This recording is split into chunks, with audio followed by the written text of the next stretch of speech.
नमस्कार मित्रों, मैं डॉक्टर मुकेश आप सभी का एक बार फिर से हार्दिक अभिनंदन करता हूं आपके चैनल एस्ट्रो नक्षत्र 27 पर। दोस्तों, अभी मैं आपके सामने उपस्थित हुआ हूं शुक्र ग्रह से संबंध रखने वाले दो महत्वपूर्ण राशियों के बारे में बात करने के लिए। पहली राशि है वृषभ राशि और दूसरी राशि है तुला राशि।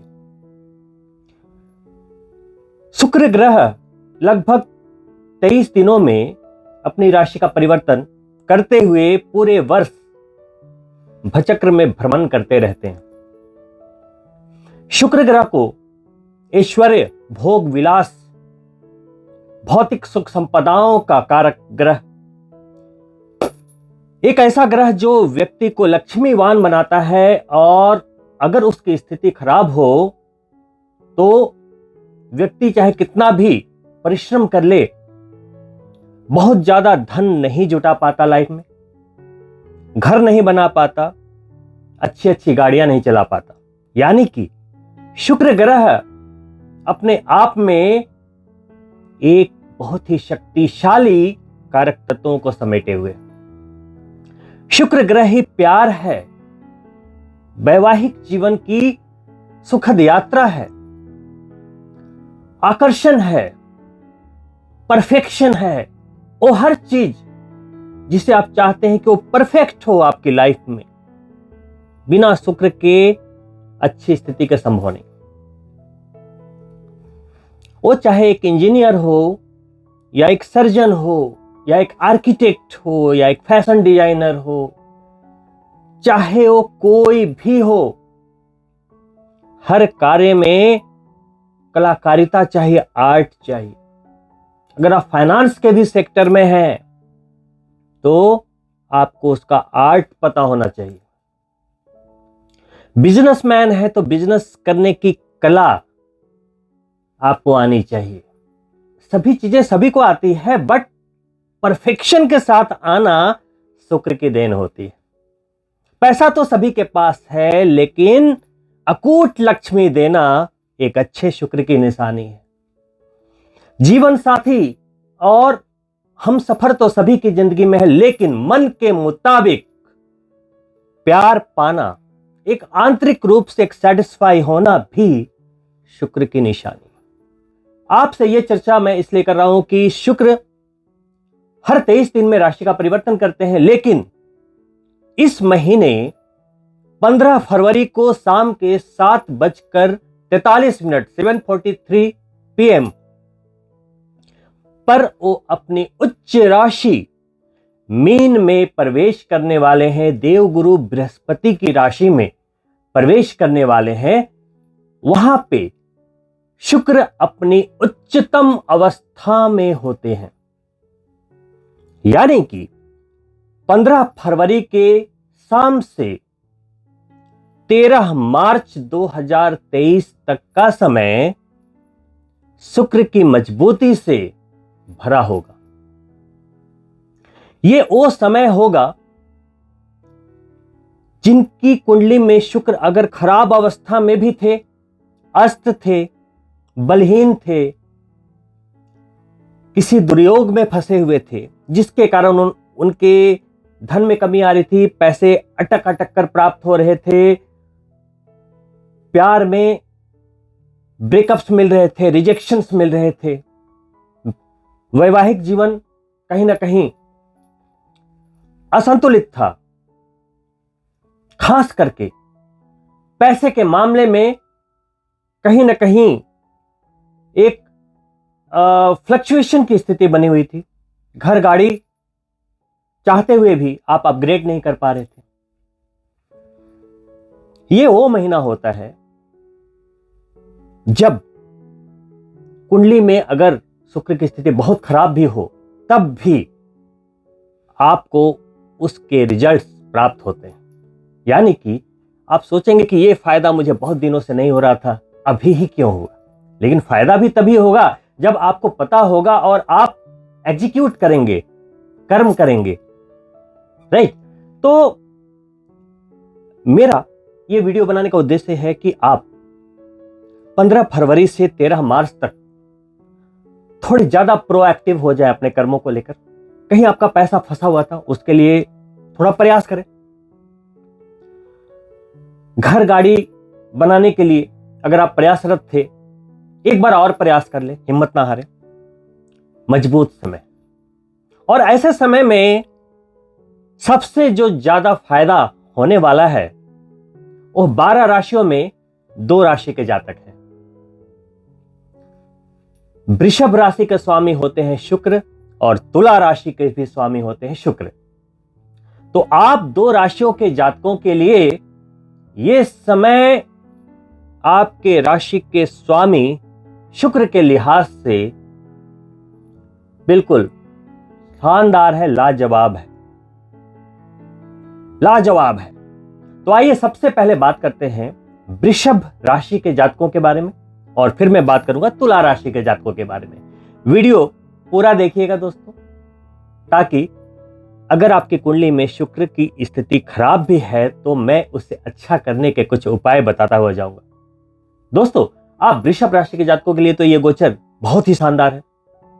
आपके राशि के स्वामी और छठे भाव के स्वामी होते हुए शुक्र का गोचर आपके एकादश भाव में होगा। और एकादश भाव क्या होता है? लाभ का भाव। मैं उसे आपके एटीएम की संज्ञा देता हूं। जिंदगी में पैसा, प्रतिष्ठा, हर तरह के शोहरत 11वें भाव से ही मिलते हैं। अब 11वें भाव में ज्ञान के कारक ग्रह देवगुरु बृहस्पति की राशि में शुक्र पधारेंगे, जहां पहले से ही देवगुरु बृहस्पति विराजमान है। दोनों ही ज्ञान के कारक। आपके एकादश भाव में पहले से ही देवगुरु बृहस्पति अपनी राशि में विराजमान थे। ये आपके लिए पहले से ही अच्छा शगुन था। लेकिन वहां आपके राशि स्वामी का जाना, और सिर्फ जाना ही नहीं, अपनी उच्च स्थिति में होना आपके लिए कई सफलताओं के द्वार को खोलता हुआ दिख रहा है। अनेकों लाभ, एक नहीं मल्टीपल लाभ के संकेत हैं। जो भी लोग बिजनेसमैन हैं उन्हें जबरदस्त लाभ की अनुभूति होगी। गुरु भी वहां है तो टेक्सटाइल क्षेत्र से जुड़े हुए लोगों के लिए बड़ा लाभ, इंपोर्ट एक्सपोर्ट से जुड़े हुए लोगों के लिए बड़ा लाभ। जो भी जॉब में है उन्हें प्रमोशंस अगर उनके पेंडिंग थे तो उनके लिए ये शुक्र का गोचर बहुत कुछ देकर जाने वाला है। प्रयास जारी रखें। साथ ही बृहस्पति और शुक्र की डायरेक्ट 7वीं दृष्टि पंचम पर जा रही है। पंचम क्या है? प्यार, शिक्षा, संतान। तो इन तीनों मामलों में आप वृषभ राशि के जातकों को बहुत अच्छे लाभ मिलते हुए। ज्ञान के दाता बृहस्पति की दृष्टि से विद्यार्थियों को बहुत ही लाभ होता हुआ। विवेक से आने वाले एग्जामिनेशंस को हिट करेंगे और अच्छी सफलता प्राप्त करेंगे। वहीं प्यार के मामले में थोड़े समय से अनलकी चल रहे लोगों के लिए भी ये समय एक मजबूती को देता हुआ। तो अभी आप एक प्रयास और करें। जिन युगल प्रेमियों के संबंधों में कहीं ना कहीं थोड़ी बहुत उठापटक चल रही थी, उनके लिए भी ये समय काफी अच्छा। साथ ही संतान प्राप्ति के इच्छुक दंपतियों के लिए भी अच्छा समय। गुरु अभी बहुत लंबे समय तक वहां रहने वाले हैं, अप्रैल तक। लेकिन शुक्र सिर्फ और सिर्फ 23 डेज के लिए वहां पर उपस्थित हैं। अभी उसका लाभ लीजिए। दोस्तों, काफी समय से आपके जो कार्य रुके हुए थे या अटक रहे थे, वो बनने का समय है। और साथ ही अगर आप कोई वाहन खरीदने का मन बना रहे थे तो एक प्रयास अवश्य करें। ये बहुत ही मजबूत समय आपके लिए। तो दोस्तों, आप वृषभ राशि के जातकों के लिए आपके राशि के स्वामी का उच्च होना आपके लिए प्यार, वाहन, शिक्षा, संतान सब कुछ लेकर आ रहा है। इस मजबूत स्थिति का अवश्य फायदा उठाइए। दोस्तों, आइए बात करते हैं तुला राशि के जातकों के लिए। तुला राशि के जातकों के लिए अष्टम भाव के स्वामी होते हुए और आपकी राशि के स्वामी होते हुए शुक्र अपनी उच्च राशि में आपके छठे भाव में प्रवेश कर, जहां देवगुरु बृहस्पति पहले से विराजमान है अपनी राशि। छठा भाव अगर इसमें मजबूती आ जाए तो क्या संभव नहीं। छठा भाव होता क्या है? रोग, शत्रु, ऋण या संघर्षों का भाव कहा गया है। जिंदगी में कोई भी परेशानी आ रही है तो इस भाव में अगर कमजोरी है या कोई कन्फ्लिक्शन है तभी आती। दोस्तों, समस्या तो हर किसी की जिंदगी में आती ही है, लेकिन उसको पार करना इसी छठे भाव की मजबूती से संभव होता है। तो आपके राशि के स्वामी होते हुए और अष्टम भाव जो कि अचानक होने वाली घटनाओं का भाव है, वहां के स्वामी होते हुए और आपके स्वामी होते हुए छठे भाव में उच्च स्थिति में शुक्र के होने के कारण आपके जितने भी दुश्मन हैं, चाहे वो प्रत्यक्ष हो या अप्रत्यक्ष हो, चाहे वो कर्ज रूपी शत्रु हो, ईएमआई का बोझ हो या स्वास्थ्य रूपी शत्रु हो, कर्ज, स्वास्थ्य और प्रत्यक्ष शत्रु सभी औंधे मुंह गिरेंगे। यह समय मजबूती से आगे बढ़ने का है। अभी अभी आप ढैया से मुक्त हुए हैं 17 जनवरी को।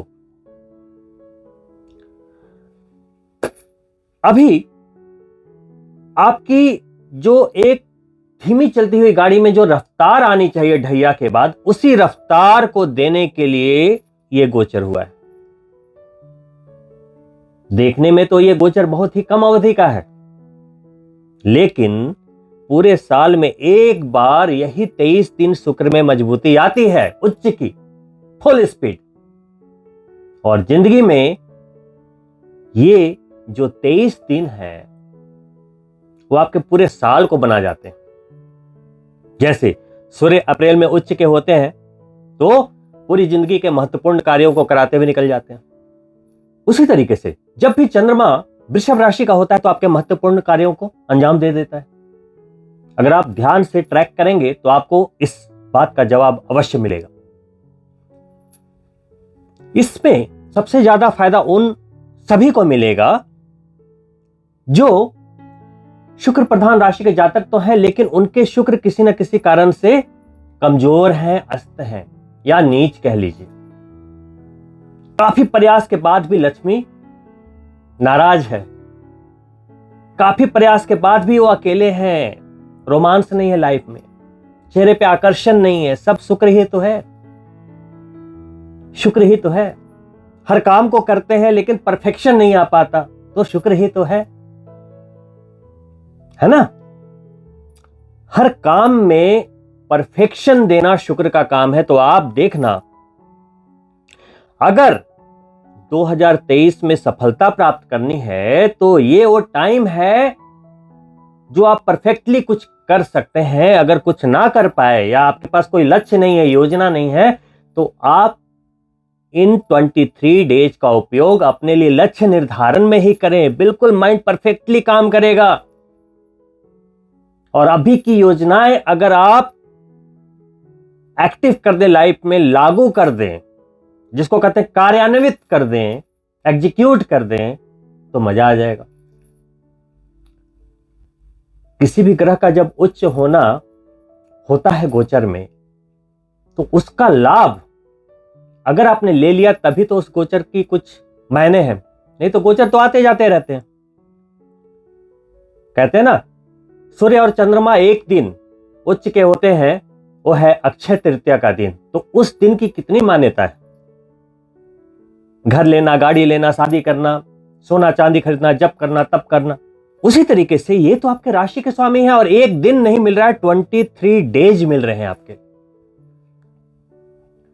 शुक्र प्यार है। जिनके शुक्र खराब होते हैं उनमें कहीं ना कहीं एक सेक्सुअल कमजोरी भी आती है, बॉडी के अंदर आकर्षण की कमी होती है, परफेक्शन की कमी होती है, जिंदगी में प्यार की कमी होती है। तो ये चीजें सब शुक्र के ही कारण होती हैं। अगर शुक्र कमजोर है तो कहीं ना कहीं अगर 12वें भाव से संबंध हो गया या मंगल से संबंध हो गया, आपको डायबिटीज होने का खतरा हो जाता है। तो अब लाभ तो कई है। तुला राशि के लिए मैंने क्या बोला, छठे भाव में रोग शत्रु ऋण का नाश करेगा। अष्टम के स्वामी है तो अचानक लाभ के योग बना रहा है। साथ में विदेश यात्रा के योग को बहुत ही प्रगाढ़ता के साथ बना रहा है, लेकिन आपके खर्चे बढ़ सकते हैं, नियंत्रण रखने की आवश्यकता होगी, क्योंकि गुरु और शुक्र दोनों ही 12वें भाव को दृष्टि भी दे रहे हैं। तो दोस्तों, आप वृषभ और तुला राशि के जातक इस मजबूत समय का लाभ लें, जो कि आपके राशि के स्वामी का है। अगर आपकी जन्म पत्रिका के अनुसार, लगन चार्ट के अनुसार आपके शुक्र की स्थिति अगर शुभ है लेकिन कमजोर है या अस्त है, तो शुक्र के बीज मंत्रों का जाप करें। ओम द्राम द्रीम द्रोम शह शुक्राय नमः। अगर जन्म पत्रिका में शुक्र की स्थिति शुभ है तो आप डायमंड भी पहन सकते हैं। इससे आपको जबरदस्त लाभ की प्राप्ति होगी। वैसे भी वृषभ राशि और तुला राशि के जातकों को अगर आपकी कुंडली में शुक्र की स्थिति लगन पत्रिका के अनुसार शुभ है तो डायमंड अवश्य पहनना चाहिए।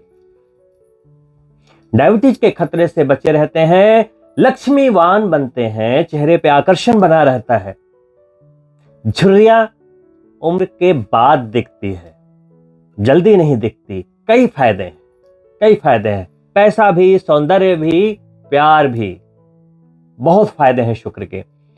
जिनकी पत्रिका में शुक्र अशुभ अवस्था में है लेकिन आपको उन्हें पावर देना है, उनके लिए भी आप क्या करें, बीज मंत्र आपको भी करना होगा, साथ ही उन्हें शुभ भी बनाना पड़ेगा। तो जो ग्रह अशुभ होते हैं उनके दान किए जाते हैं। तो शुक्रवार के दिन आप व्हाइट चीजों का दान करें। व्हाइट यानी कि चीनी या चावल। चीनी ज्यादा अच्छा माना गया है शुक्र के दान के लिए। साथ ही तुला राशि और वृषभ राशि के जातकों के लिए शुक्र को और बढ़िया बनाने के लिए, जबरदस्त बनाने के लिए प्रति शुक्रवार के दिन या तो आप व्रत रख सकते हैं 16 शुक्रवार का, या अगर व्रत ना रख पाए, रख ले तो बहुत अच्छा, अगर ना रख पाए तो शुक्रवार के दिन एक दूध का पैकेट ले लें और शुक्रवार के दिन कम से कम दूध से नहाने का प्रयास करें। पहले जमाने में कहा करते थे, दूधो नहाओ पूतो फलो, यानी कि दूध से नहाना एक समृद्धवान और लक्ष्मीवान होने की निशानी होती है। तो अगर आपको लक्ष्मीवान बनना है, सुख समृद्धि पानी है, हर तरह से आनंदित रहना है, राजा की तरह जिंदगी जीना है, वैभववान बनना है, तो शुक्रवार के दिन पूरी बाल्टी ना हो सके तो कम से कम एक पैकेट दूध यूज करें, आपको जरूर फायदा होगा। ना हो ऐसा हो नहीं सकता। ये शास्त्रोक्त बातें मैं आप बता रहा हूं, अपने मन से कुछ भी नहीं बता रहा। साथ ही दोस्तों, चूंकि ये आपके राशि के स्वामी की बातें हो रही हैं, तो व्हाइट कपड़े पहनना, साथ में चांदी ज्यादा से ज्यादा मात्रा में पहनना। जैसे मैंने भी ये ब्रेसलेट पहना है, तो ये फैशन के लिए नहीं है, ये भी शुक्र के लिए है। अंगूठे में ये शुक्र पर्वत होता है, तो अंगूठे में ये जो चांदी का छल्ला पहना है, ये भी शुक्र के लिए है। तो ये चीजें अगर आप करते हैं तो आप भी लक्ष्मीवान और धनवान बनते जाएंगे। और दोस्तों, शुक्रवार डायरेक्ट माता लक्ष्मी को कनेक्ट करता है, तभी तो शुक्रवार के दिन जो आप व्रत करते हो वो वैभव लक्ष्मी के होते हैं, माता संतोषी के होते हैं। और दोनों ही माता लक्ष्मी देने वाली है, ऐश्वर्य देने वाली है, सुख संसाधन देने वाली है। दोस्तों, ये तो हो गई एस्ट्रोलॉजी की बातें, ज्योतिष शास्त्र की बातें। उसके साथ साथ आपको थोड़ा घर में वास्तु इफेक्ट भी लाना चाहिए। वास्तु इफेक्ट यानी कि ऊर्जाओं का खेल है सब कुछ। ज्योतिष शास्त्र कहें या वास्तु कहें, सब ऊर्जाओं का खेल है।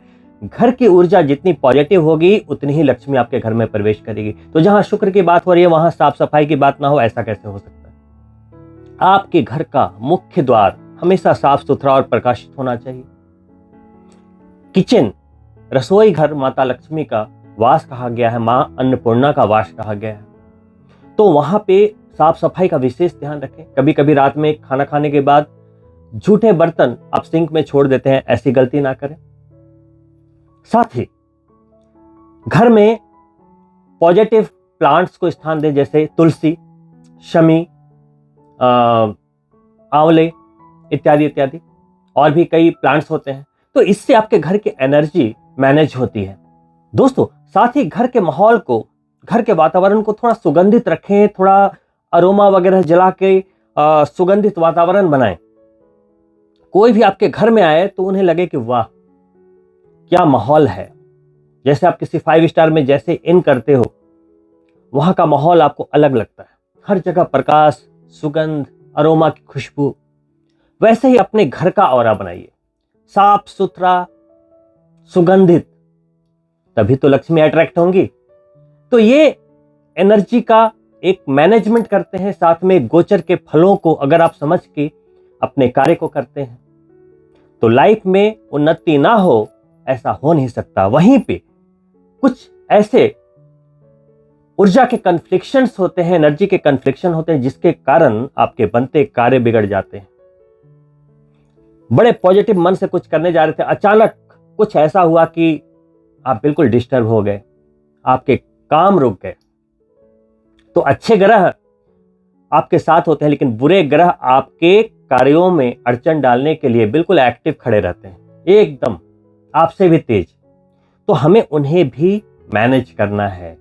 तो गोचर तो आते जाते रहेंगे, अपनी कुंडली के अनुसार उसे किस तरीके से आपको मैनेज करना है, यह बहुत ज्यादा जरूरी है। दोस्तों, इसी के साथ मैं आपसे अनुमति चाहूंगा। उम्मीद करता हूं मेरे द्वारा दी गई जानकारी आपके लिए उपयोगी साबित होगी। और आप मेरे चैनल को पहली बार देख रहे हैं तो अनुरोध करता हूं कि आप मेरे चैनल को सब्सक्राइब करें, साथ ही बेल बटन अवश्य क्लिक करें ताकि आने वाले वीडियो के नोटिफिकेशन आपको मिलते रहें। साथ ही वीडियो अच्छा लगा हो तो लाइक करना ना भूलें और अपने दोस्तों के लिए शेयर भी अवश्य करें। जल्द ही मिलता हूं दूसरी वीडियो में, तब तक के लिए नमस्कार मित्रों।